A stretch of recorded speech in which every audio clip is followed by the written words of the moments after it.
दिल्ली और एनसीआर के लोगों के लिए अब यह खबर बहुत महत्वपूर्ण है। जनाब, अब आप तैयार हो जाइए अपने मुंह पर एक अच्छा मास्क लगाने के लिए और उसके बाद एक ऐसी प्रदूषित हवा में अपने जीवन को गुजारने के लिए अगले कुछ महीने तक, जहां आपके लिए सांस लेना दुभर हो जाएगा। आप तिल तिल कर अपनी सांस लेंगे। हम में से बहुत सारे ऐसे लोग होंगे जिन्हें बहुत तरह तरह की समस्याएं होंगी, मेडिकल समस्याएं, खास करके हमारे बुजुर्गों के लिए। इनमें से कईयों को हम अपने साथ नहीं देख पाएंगे, लेकिन यह हमारी वास्तविकता है। हम इसको झेलने के लिए अब तैयार हो चुके हैं, क्योंकि हमारे सरकारों ने घुटने टेक दिए। किसी की भी बात कीजिए आप, दिल्ली में अरविंद केजरीवाल की सरकार कीजिए, हरियाणा की खट्टर सरकार की बात कीजिए, पंजाब की आम आदमी पार्टी की सरकार की बात कीजिए, उत्तर प्रदेश की योगी सरकार की बात कीजिए। यह तमाम सरकारें घुटने टेक चुकी हैं पराली के जलाए जाने के संदर्भ में। और इन सभी सरकारों के सामने पराली एक ऐसी समस्या है जिसका वो कोई निदान नहीं करना चाहते, नहीं करने के बारे में कदम उठाना चाहते। ये सभी सरकारें अपनी जनता को मौत के मुंह में ढकेल कर भी चैन की बंसी बजा रही हैं। सर्दियों में आमतौर पर जहरीली हो जाने वाली एनसीआर की हवा अब जहर से एक बार फिर लबरेज होगी। अंदेशा है कि इस बार कहीं ज्यादा बड़ा प्रकोप देखने को मिलेगा। पंजाब में पिछले 9 दिनों से पराली एक के बाद एक जलाई जा रही है और दरअसल पराली जलाए जाने की घटनाएं बीते साल के मुकाबले 3 गुना ज्यादा है। 3 गुना ज्यादा है।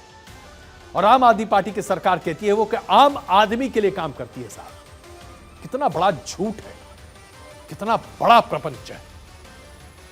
19 अक्टूबर तक पराली जलाए जाने के जितने आंकड़े आए हैं, मैं आपके सामने प्रदर्शित करने जा रहे हैं। पंजाब के आंकड़े हैं सर। कुल मिलाकर अभी तक पंजाब में 3476 पराली जलाने के मामले दर्ज किए गए। पंजाब की बात करें, उसके बाद हरियाणा की बात करते हैं। 5886 मामले दर्ज हो चुके हैं। उत्तर प्रदेश में 170 पराली जलाए जाने के मामले दर्ज हो चुके हैं। मध्य प्रदेश में 58, राजस्थान में 34 और दिल्ली में तो खेत है ही नहीं, इसलिए सिर्फ 3। ये तमाम मामले दर्ज किए जा चुके हैं। सरकारों की इसकी पूरी जानकारी है, लेकिन अभी तक किसानों को इससे रोका नहीं गया है। जो दिल्ली के प्रदूषण के आंकड़े हैं वो बताते हैं कि अब इस्तेमाल कितनी बढ़ती जा रही है पराली के लिए। आज की डेट में, आज जो दिल्ली की और एनसीआर की प्रदूषित हवा है, उसमें पराली के द्वारा प्रदूषण 45% मायने रखता है। वाहन प्रदूषण 28% और निर्माण का काम 27%। यह है पराली की वजह से एनसीआर में घुलते जहर का सबसे बड़ा कारण। तो पराली है क्या साहब? आइए एक बार फिर आपको इससे अवगत करा देते हैं। हम हर साल इससे अवगत होते हैं, आदत हो गई है।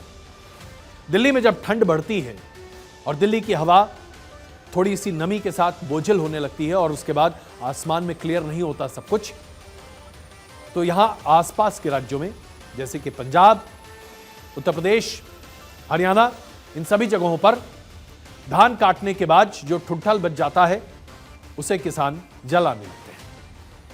तो सितंबर अक्टूबर के महीने में धान की कटाई होती है इन सभी जगहों पर।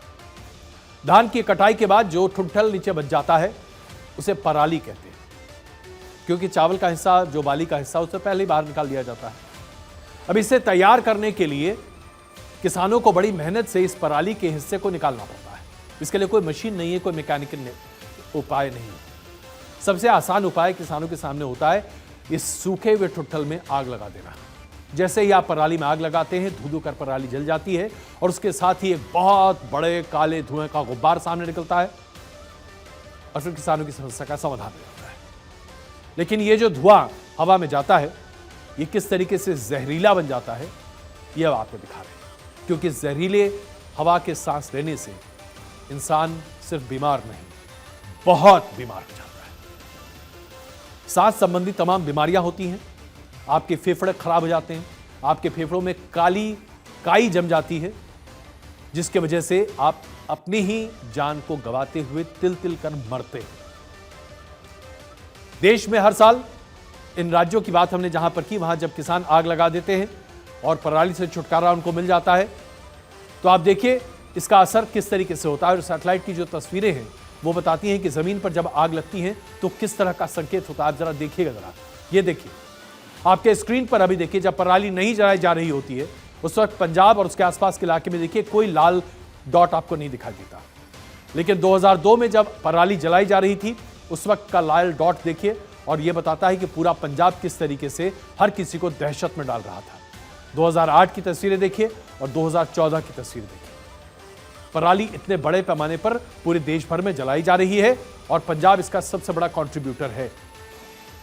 यह मैप बता रहा है आपको, अभी यह ताजा मैप आपके सामने रख रहे हैं कि देश में कहां-कहां पर पराली जलाई जा रही है और किस तरह से दिल्ली और एनसीआर के पूरे इलाके में खतरनाक हवा है जो कि पराली की वजह से चारों तरफ फैली पड़ी है। लेकिन किसी को इसके बारे में सुध नहीं है साहब। ना आम आदमी पार्टी की सरकार इसके बारे में कुछ कर रही है दिल्ली और पंजाब में, ना भारतीय जनता पार्टी की अगुवाई की सरकार हरियाणा और उत्तर प्रदेश में इसको लेकर कोई कार्रवाई कर रही। चार सरकारें और केंद्र सरकार मिलकर कुछ नहीं कर पा रही। भारत में हर साल 98 मिलियन टन पराली जलाई जाती है।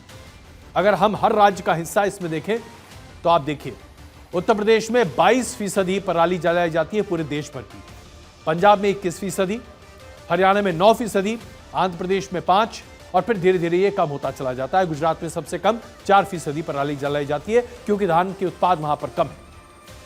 यानी कि अगर आप सिर्फ पंजाब हरियाणा और उसके साथ साथ पंजाब और हरियाणा को मिला दीजिए तो 1/3, और अगर उसके साथ साथ उत्तर प्रदेश को मिला दीजिए तो 50% पराली पूरे देश भर की इन 3 राज्यों में जलती है, जिसका असर दिल्ली और एनसीआर पर जबरदस्त पड़ता है। दिल्ली और एनसीआर के आसपास के लोगों को 50 लाख टन पराली के जलाए जाने का नुकसान झेलना पड़ता है, और यह काला धुआं एक गैस चेंबर बनकर इस पूरे इलाके के लोगों को लील जाता है। दिल्ली के पड़ोसी राज्यों में जिस तरीके से पराली की वजह से स्थिति खराब हो रही है और आपको किस किस तरह की तमाम दिक्कतें आती हैं, यह भी हम आपको बताना चाहते हैं। 1 टन पराली जलाने का मतलब क्या है आप जानते हैं? यह आंकड़े देखिए आप साहब। 1 टन पराली अगर जलती है तो उससे 2 किलो सल्फर डाइऑक्साइड रिलीज होता है। सल्फर डाइऑक्साइड आपके फेफड़े में जाकर इतनी जलन पैदा करता है कि वह आपको लंग्स को हमेशा के लिए परमानेंटली डैमेज कर देता है। 1 टन पराली जलाने से 3 किलो PM 2.5 के कण निकलते हैं। ये सीधे आपके फेफड़े में जाकर बैठ जाते हैं, आपके जो पूरे विंड पाइप है उसके अंदर चिपक जाते हैं। 1 टन पराली जलाने से 60 किलो कार्बन मोनोऑक्साइड बाहर निकलता है।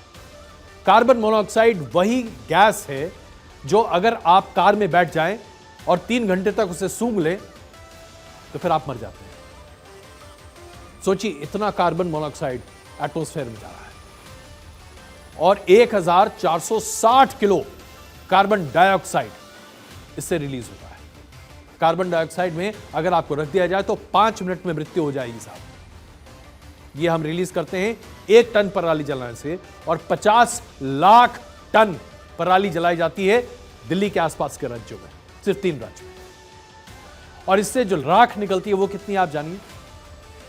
1 टन पराली जलाइए, तकरीबन 200 किलो राख निकलती है। यह राख हम सबको खाक करने के लिए काफी है। हमने आपको बताया कि भारत में तकरीबन 100 मीट्रिक टन पराली जलाई जा रही है, और खेतों में यह पराली इसलिए जलाई जाती है क्योंकि किसानों के पास कोई और विकल्प नहीं है। अब ऐसे में बहुत चर्चा हुई इसके बारे में, कहा गया कि हम तरह तरह के मैकेनिज्म निकालेंगे और इस मैकेनिज्म के जरिए पराली को बायोडिग्रेडेबल बना दिया जाएगा। लेकिन अभी तक पराली को बायोडिग्रेडेबल बनाने वाली सुविधाएं किसानों तक नहीं पहुंची है। किसानों के पास पराली जलाने के अलावा और अन्य सुविधाएं क्या हो सकती हैं, वो मशीन्स किस तरह की बनाई जा सकती हैं जिससे पराली को जमीन की सतह के ठीक ऊपर से काट दिया जाए और उसे भूसे के तौर पर इस्तेमाल किया जाए, यह भी संभव नहीं है। इसके बारे में भी सरकार चर्चा नहीं कर रही। याद कीजिए, आज से 25 साल पहले जब मशीन्स नहीं होती थी, उस वक्त जब लेबर खेत में काम करते थे और धान की कटनी होती थी तो जमीन की सतह के मात्र 1 या 2 इंच ऊपर धान को काट दिया जाता था, और उसके बाद उससे भूसा निकलता था और धान अलग निकलता था। धान से चावल बनाया जाता था और भूसे को इस्तेमाल किया जाता था जानवरों के खाने के लिए। जानवर उसका इस्तेमाल करते थे, खाते थे, गाय मवेशी तरह तरह की बात। लेकिन हमारे इस पारंपरिक खेती को जब से हमने छोड़ा, तब से हमने पराली को अपना लिया और अब पराली हम सब लोगों को लील रहा है, दिल्ली और एनसीआर के लोगों। कोई भी सरकार कुछ भी करने को तैयार नहीं है, ना भारतीय जनता पार्टी की सरकार, ना आम आदमी पार्टी की सरकार और ना ही केंद्र सरकार। अब आप खुद तय कीजिए, दिल्ली और एनसीआर के लोग, आप अपनी सरकारों से कितने खुश हैं।